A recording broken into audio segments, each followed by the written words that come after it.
अस्सलाम वालेकुम viewers, this is doctor Masood Ahmed Riaz. आज हम हज़रत उस्मान रज़ियल्लाहु अन्हु के ऊपर डिस्कशन करेंगे। इससे पहले जो है हम फर्स्ट कैलिफ जो हज़रत अबू बकर रज़ियल्लाहु अन्हु के ऊपर बात कर चुके, फिर हज़रत उमर रज़ियल्लाहु तआला अन्हु के ऊपर बात कर चुके। आज हम जो है हज़रत उस्मान रज़ियल्लाहु तआला अन्हु के ऊपर बात करते हैं। तो पहले हज़रत उस्मान रज़ियल्लाहु तआला अन्हु का जो इस्लामिक हिस्ट्री में आप पढ़ते हैं तो ज़्यादा चीज़ जो जिसके ऊपर फोकस होती है वो उनकी एलिगेशंस के ऊपर होता है।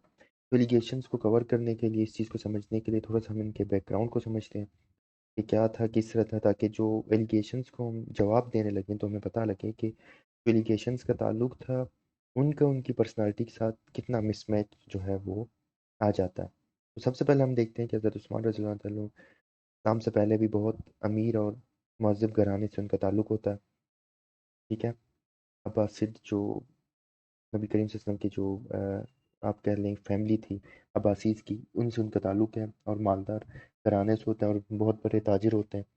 ये वो बंदे होते हैं जिनको नबी करीम सल्लल्लाहु अलैहि वसल्लम जो है मर्दों के लिए रेशम का कपड़ा हराम होता है लेकिन इनको पहनने की इजाज़त दी जाती है।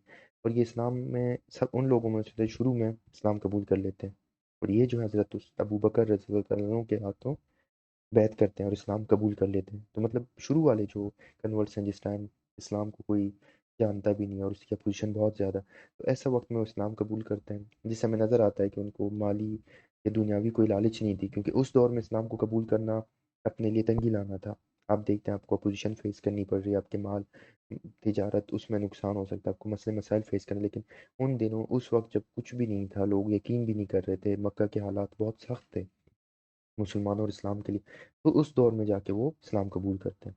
तो यहाँ से आप देख सकते हैं कि ये किस तरह का बंदा होगा जो सख्तियों के दिनों में जो है इस्लाम को कबूल कर रहा है। तो हर तरह से तंगी और मुश्किलात का दौर। फिर उसके बाद जब इस्लाम कबूल करते हैं और इस बंदे को आप देखें हज़रत उस्मान रज़ियल्लाहु अन्हु के नबी करीम सल्लल्लाहु अलैहि वसल्लम इसको कैसे देखें? नबी करीम सल्लल्लाहु अलैहि वसल्लम इसको जो है ज़ुन नूरैन नूरैन का खिताब देते हैं। ज़ुन नूरैन का मतलब ये है कि वो शख्स जिसके पास 2 नूर हो। अब 2 नूर से क्या मतलब? नबी करीम सल्लल्लाहु अलैहि वसल्लम की जो 2 बेटियाँ होती हैं वो उनकी ज़ौजा होती हैं। तो नबी करीम सल्लल्लाहु अलैहि वसल्लम अपनी पहली जो बेटी होती है उनकी निकाह में दे देते हैं, फ़ौत हो जाती है, फिर दूसरी दे देते हैं, वो भी फ़ौत हो जाती है। तो यहाँ से आप देखें, जब नबी करीम सल्लल्लाहु अलैहि वसल्लम अपनी बेटियाँ जो हैं इनको निकाह में दे रहे हैं, तो आप देखें एक वालिद होते हुए बेटी कितने माँ-बाप को अज़ीज़ होती है।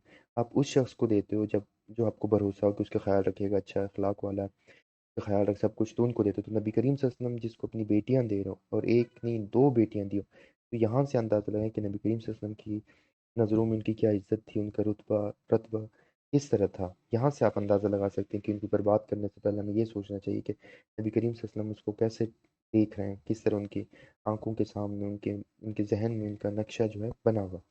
तो हज़रत उस्मान रज़ियल्लाहु अन्हु को नबी करीम सल्लल्लाहु अलैहि वसल्लम ज़ुन्नूरैन का खिताब देते हैं। उनको उस्मान गनी का खिताब देते हैं कि उन्होंने जो है इस्लाम के लिए जब भी ज़रूरत हुई अपनी माली जो है कुर्बानी दी। जानी तो दी, जिस्मानी दी, लेकिन माली भी दी। और ये जो है अशरा मुबशरत में से थे। वो लोग जिनको नबी करीम सल्लल्लाहु अलैहि वसल्लम ने दुनिया के अंदर ही जन्नत की बशारत दी थी। तो आप देख लें कि इनका मकाम, मर्तबा, रुतबा कौन-सा था, कहाँ तक थे। फिर आप देखें जब ग़ज़वा तबूक होती है, जिसमें बहुत ज़्यादा माल होता है, हज़रत उस्मान बहुत कुछ उसमें खर्च करते हैं। 10,000 सोने के सिक्के देते हैं, 10,000 सिपाहियों का खर्च उठाते हैं, बहुत कुछ, मतलब बहुत ज़्यादा भारी मिकदार में जो है माली जो है आप कह लें कि खिदमत करते हैं इस्लाम की, जिहाद करते हैं अपनी माल से। तो नबी करीम सल्लल्लाहु अलैहि वसल्लम उस दिन कहते हैं कि इनके बारे में फरमाते हैं कि आज हज़रत उस्मान रज़ियल्लाहु अन्हु ने अपने लिए जन्नत खरीद ली। वो कहते हैं इसके और जन्नत के बीच में सिर्फ़ एक चीज़ है, वो है ज़िंदगी और मौत। तो देख लें, जिन बंदे को नबी करीम सल्लल्लाहु अलैहि वसल्लम अपनी ज़िंदगी में जन्नत की बशारत दे दें, तो आप सोचें कि वो बंदा किस तरह का होगा। अल्लाह की नज़रों में, नबी करीम सल्लल्लाहु अलैहि वसल्लम की नज़रों में, इस्लाम के लिए क्या कुछ। तो ये सारी चीज़ें आप ज़हन में रखें, क्योंकि जब एलिगेशंस आएँगे तो ये बातें हमारे ज़हन में रहें कि किस बंदे पे कौन इल्ज़ाम लगा रहा है और किस हद तक उसकी सदाकत हो सकती है। तो फिर हम देखते हैं वो हर तरह, मतलब ग़ज़वात में हर चीज़ों में शामिल थे। पहले खलीफा के दौर में भी थे बैत की, दूसरे में भी थी, यहाँ तक कि वो खुद खलीफा मुंतखब। जब खलीफा बनते हैं उनका दौर जो है, दौरानिया जो है 12 साल होता है। तो 12 साल हज़रत उमर के बाद जो सबसे लंबा पीरियड है वो इनका होता है। जब 12 साल हुकूमत की तो इसका मतलब है वो इस काबिल थे, इस अहल थे, उनको लोग पसंद कर रहे थे, इतनी मतलब मुश्किलात थी नहीं कि वो इतने अरसे तक वो रूल कर सकें। तो फिर भी इस चीज़ को हम अंडरस्टैंड करने के लिए उनकी जो हुकूमत है उसको 2 हिस्सों में तकसीम करते हैं, शुरू के 6 साल और आखिरी 6 साल। شروع کے 6 سال ہم ان پیریڈس کو لیں گے جس میں اسلام جو ہے بہت زیادہ پھیل رہا ہے، جو اچھا پیریڈ اس کو ہم ڈسکس کریں گے۔ تو شروع کے 6 سالوں میں ہم دیکھتے ہیں کہ اسلام پھیلتا جا رہا ہے، ہمیں افغانستان میں نظر آئے گا، تاجکستان میں، بحرین، عمان، ارمینیا، ان ساری ریجنز میں ہم دیکھتے ہیں اسلامک جو امپائر ہے وہ ایکسپینڈ کر رہی ہے۔ تو اسلام تب ایکسپینڈ کرے گی جب آپ لوگ اس کو ایکسیپٹ کر رہے ہیں۔ تو یہاں سے آپ کو نظر آتی ہے کہ سینٹر میں امن و امان ہے تو باہر کی طرف آپ سوچیں گے، کہ گھر میں امن و امان ہے تو آپ باہر سوچیں گے۔ یہ پیریڈ جو ہے بہت زبردست جا رہا ہے۔ پھر آپ دیکھتے ہیں اسی دور میں قرآن مجید کو جو ہے کمپائل کیا جاتا ہے تاکہ قرآن مجید کی تعلیمات جو ہیں وہ ضائع نہ جائیں، تو اس لیے حضرت عثمان رضی اللہ تعالیٰ عنہ کو جامع القرآن بھی کہا جاتا ہے کہ انہوں نے قرآن کو جمع کیا، تو کمپائل کر کے پوری ایک فارم میں لے آئے۔ پھر آپ دیکھتے ہیں ان کے دور میں جو شریعت تھی، شریعت کے جو اسلامی قوانین تھے وہ ان کے دور میں امپلیمنٹ ہو رہے تھے۔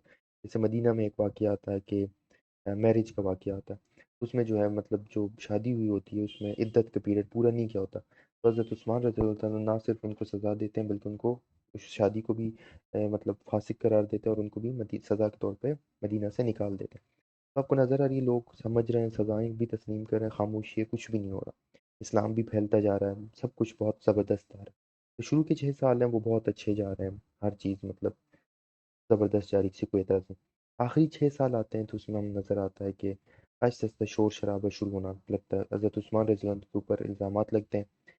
اب اس چیز کو سمجھنے کے لیے ہم الزام اور ان کی حقیقت کو ایک ساتھ دیکھیں گے تاکہ آپ کے ذہن میں بھی کوئی غلط خیالات نہ آئیں، کوئی مطلب نیگیٹو تھاٹس نہ آئیں، تو اس کو کاؤنٹر کرنے کے لیے جو ایلیگیشن ہوگا اس کے ساتھ ہم اس کے کاؤنٹر ایلیگیشنس کو دیکھیں گے، پھر دیکھیں گے کہ یہ کیا ہوا، کیوں ہوا، ان سب چیزوں کو ہم ڈسکس کریں گے۔ تو ایلیگیشن میں سب سے پہلے ہم دیکھتے ہیں ان کے اوپر الزام لگایا جاتا ہے کہ انہوں نے قرآن مجید جو تھا اس کو جلا دیا۔ اب مطلب قرآن مجید کو جلانے کا مطلب یہ ہوگا کہ قرآن مجید کی جو تعلیمات تھی، اسلامی مسلمانی تعلیمات تھی، جو ہے ان کو مطلب ضائع کیا گیا۔ تو اب ہم اس چیز کو دیکھیں گے کہ کہاں تک یہ جو حقیقت تھی یہ صحیح تھی۔ اب اس میں یہ ہے کہ حضرت عثمان رضی اللہ تعالیٰ عنہ اصل میں اگر آپ دیکھیں انہوں نے اس طرح کی جو ہے اپنا جو قرآن کی جو صفات تھے اس کو نہیں جلایا، بلکہ ہوا کیا تھا، جب اسلام بہت زیادہ پھیل رہا تھا آگے، عربیہ سے باہر نکلا، بہت دور تک گیا، تو لوگوں نے اس ٹائم قرآن مجید کے اوپر الفاظ پہ زیر زبر پیش وغیرہ نہیں تھے، اور اس حالت میں بھی نہیں تھی جو آج کل کی حالت میں، تو ہر کوئی اپنے حساب سے اس کی قرأت کر رہا تھا، تلفظ کر رہا تھا، ہر کسی نے اپنے حساب سے جو ٹیکسٹ ہے قرآن مجید کا لکھا ہوا اس کو اپنے حساب سے بنایا ہوا تھا اور اپنے حساب سے پڑھ رہے تھے۔ تو جب خلیفہ وقت تک یہ بات پہنچی تو انہوں نے دیکھا کہ قرآن مجید کو مختلف جگہوں پہ لوگ مختلف طریقے سے پڑھ رہے ہیں اور مختلف نسخے بنائے اپنے حساب سے، تو ان کو یہ خطرہ ہوا کہ یہ نہ ہو کہ 2-3 طرح کی قرآن مجید سامنے آ جائے اور بعد میں یہ مسئلہ آنے والی نسلوں کو، مسلمانوں کو، کہ اصل قرآن مجید کون سا، تو جو اصل قرآن مجید ہے اس کو رکھا جائے اور باقی اس طرح کے قرآن مجید کے جو اوراق ہیں جو صفحے پہنچ چکے ہیں، جو اصل تعلیمات سے دور ہیں، جن کی مطلب جو لکھاوٹ ہے وہ اس میں فرق ہے، تو ان کو واپس انہوں نے بلایا، جہاں جہاں پوری اسلامک ریاست میں جہاں اس طرح کے نسخے تھے جو غلط تھے، جس سے خدشہ تھا کہ جو ہے غلط تعلیمات پھیل سکتی ہے اور بعد میں یہ مسئلہ اٹھ سکتا ہے کہ اصل قرآن مجید کی تعلیمات کون سے، تو ان کو اکٹھا کر کے جلایا گیا۔ اور اس جلانے میں آپ دیکھیں بہت بڑی حکمت تھی، اگر آج صفحے آج موجود ہوتے تو پھر ہم بھی یہی سوچتے کہ قرآن مجید کی اصل تعلیمات کون سی، اصلی کون سی ہے، نقلی کون سی ہے۔ تو اس چیز کو بچانے کے لیے، اس چیز کو ختم کرنے کے لیے انہوں نے اس طرح کے جتنے جو اوراق تھے جو اصلی قرآن مجید سے ہٹ کے تھے ان کو جلایا، اور باقی جو اصل قرآن مجید تھی وہ ایز اٹ از تھی اور اسی کو ہر جگہ جا کے انہوں نے ڈسٹریبیوٹ کر کے پہنچایا۔ تو یہ جو ایکشن تھا، یہ کہنا کہ قرآن مجید کو جلایا یہ غلط تھا، بلکہ جو قرآن مجید کے جو غلط نسخے سامنے آئے ان کو انہوں نے جلایا تاکہ آگے آنے والی نسلوں کے لیے یہ مسئلہ نہ کھڑا ہو کہ اصل قرآن مجید کون سا ہے اور نقلی کون سا ہے۔ تو یہ تھی۔ دوسرا ان کے اوپر الزام یہ تھا کہ انہوں نے مروان کو جو ہے، مروان بن حکام جو ہے ان کو جو ہے مدینہ آنے کی اجازت دی۔ مروان وہ بندہ تھا جس کو نبی کریم صلی اللہ علیہ وسلم نے نکال دیا تھا مکہ سے۔ اب اس کے پیچھے ہم تھوڑا زیادہ ڈیٹیل میں نہیں جاتے کیوں نکالا، لیکن صرف ہم اس کویشچن پہ کرتے ہیں کہ جب نکالا تو وہ واپس کیوں آیا۔ یہ بالکل درست ہے، مروان کو نبی کریم صلی اللہ علیہ وسلم نے اپنی زندگی میں نکال دیا تھا، لیکن فتح مکہ کے بعد حضرت عثمان رضی اللہ تعالیٰ عنہ مروان کو لے کے نبی کریم صلی اللہ علیہ وسلم کے پاس پہنچ جاتے ہیں اور ان سے اس کی معافی کی درخواست کرتے ہیں۔ نبی کریم صلی اللہ علیہ وسلم اس کو معاف کرتے ہیں، لیکن یہ کہتے ہیں کہ میری زندگی میں مروان جو ہے میرے سامنے نہ آئے، بے شک میرے بعد آتا رہے، مجھے کوئی مسئلہ نہیں۔ تو ان کا جو آنا تھا اس کی بھی اجازت نبی کریم صلی اللہ علیہ وسلم نے خود بھی دی تھی، اور نبی کریم صلی اللہ علیہ وسلم رحمۃ اللہ عالمین تھے، جو کوئی توبہ کرتا، غلطی کرتا تو اس کو معاف کر دیتے تھے، تو اسی طرح مروان کو بھی معاف کیا اور نبی کریم صلی اللہ علیہ وسلم نے خود ان کو آنے کی اجازت دی۔ تو اس کا مطلب ہے کہ حضرت عثمان رضی اللہ عنہ نے اپنی طرف سے کچھ بھی نہیں کیا، بلکہ نبی کریم صلی اللہ علیہ وسلم کے جو احکامات تھے اس کی पैरवी की, उसकी पासदारी की। फिर उनके ऊपर यह है कि उन्होंने ग़ज़वा बदर की में शिरकत नहीं की। तो ग़ज़वा बदर का जहाँ तक ताल्लुक है, तो नबी करीम इस टाइम जो है इनकी जो ज़ौजा थी वो बीमार थी, तो नबी करीम सल्लल्लाहु अलैहि वसल्लम ने खुद हज़रत उस्मान रज़ियल्लाहु तआला अन्हु से ये कहा कि आप घर बैठ के अपनी ज़ौजा जो इनकी खिदमत करें, ना कि जंग में हिस्सा लें। तो नबी करीम सल्लल्लाहु अलैहि वसल्लम के कहने के ऊपर वो रुके और बदर में हिस्सा नहीं लिया और अपनी बीवी का ख्याल रखते रहे। उनकी तबीयत बहुत ख़राब थी, वो सही नहीं हो सके और वो फौत हो गए। और वो जो भी थी, जो उनकी ज़ौजा थी, वो नबी करीम सल्लल्लाहु अलैहि वसल्लम की बेटी थी। तो आपको समझ आना चाहिए कि अगर वो बदर में भी नहीं आते, उस वो भी नबी करीम सल्लल्लाहु अलैहि वसल्लम की इजाज़त से, उनके कहने से, ना कि अपनी मर्ज़ी से। फिर उनके ऊपर इल्ज़ाम लगता है कि उन्होंने करप्शन की और नेपोटिज़्म की। करप्शन ये है कि माली करप्शन की। अब हज़रत उस्मान रज़ियल्लाहु अन्हु का आप देखें, पिछली जो पूरी इनकी हिस्ट्री है, इस्लाम के लिए कितना वक़्फ़ कर रहे हैं, क्या कर रहे हैं। जब इस्लाम का नाम भी नहीं है, उस टाइम वो इस्लाम को कबूल कर रहे हैं और माली जो है अपनी अमवाल से खिदमत कर रहे हैं। ये जो जवाब मैं आपको दे रहा हूँ, ये मैं खुद से नहीं दे रहा। ये इस तरह था कि जब हज़रत उस्मान रज़ियल्लाहु अन्हु तक ये बात पहुँची कि आपके बारे में इस तरह की बातें की जा रही हैं, तो उन्होंने क्या किया, उन्होंने जो है मस्जिद नबवी के बाहर जो है लोगों के सामने आके इन इल्ज़ामात का जवाब दिया। जो जवाब उन्होंने दिया वही जवाब मैं आपके सामने पेश कर रहा हूँ। तो इसमें जो है फिर वो करप्शन की बात करते हैं। वो कहते हैं कि इस्लाम खलीफा बनने से पहले मेरे पास 100 से ज़्यादा ऊँट थे, जो अरबिया में सबसे ज़्यादा हैं, जो लोगों के पास इतने थे ही नहीं, और सबसे बड़ा मालदार ताजिर था। खलीफा बनने के बाद मेरे पास सिर्फ़ 1 ऊँट है और 1 गुलाम रह गया। और बाकी जो माल व अमवाल थे वो सारे बैतुल माल में जमा करते हैं, लोगों के लिए वक़्फ़ कर देते हैं। तो यहाँ से आप अंदाज़ा लगाएँ कि जिस बंदे ने अपना पूरा माल जो है इस्लाम से पहले और खलीफा बनने से पहले और बाद में सारा दे दिया हो, तो उसके ऊपर इल्ज़ाम लगाना कि उसके पास कुछ भी ना रहा हो, जो बहुत मालदार ताजिर था, बस कुछ भी ना रहा हो। तो यहाँ से आप अंदाज़ा लगा सकते हैं कि करप्शन की जो बातें थी वो बेबुनियाद और बिल्कुल फ़िज़ूल थी। नेपोटिज़्म जो है, फ़ेवरेटिज़्म और नेपोटिज़्म 2 लफ्ज़ हैं, उसमें बड़ा फ़र्क होता है। फ़ेवरेटिज़्म ये है कि आप किसी के साथ फ़ेवरेटिज़्म कर सकते हैं, आप उसको लाइक कर सकते हैं। नेपोटिज़्म ये जो अपने रिश्तेदार हैं उनके साथ आप करते हैं, तो वो नेपोटिज़्म होता है। इनके ऊपर इल्ज़ाम लगाया कि उन्होंने अपने जो रिश्तेदार हैं उनको बड़े-बड़े ओहदों पे गवर्नर्स वगैरह लगाया। इनका जवाब वो ये देते हैं कि अगर आप जो जिनकी जिनकी अपॉइंटमेंट्स हुई है, वो सारी आप देख लें, वो मैंने नहीं की, बल्कि मुझसे पहले जो खलीफा थे हज़रत उमर रज़ियल्लाहु तआला अन्हु, उन्होंने किया। तो पहली बात ये थी, इन्होंने की नहीं, तो इनके ऊपर आप इल्ज़ाम नहीं लगा सकते। दूसरी बात वो कहता है, अगर चलें मैंने अगर कोई की भी हो, हालाँकि नहीं किया, अगर किया, तो अगर कोई बंदा इस काबिल है, अहल है, खलीफा ये समझता है कि ये बेहतर परफ़ॉर्म कर सकता है, तो क्या मैं इस बुनियाद पे उसको रिजेक्ट करूँ कि वो मेरा रिश्तेदार है?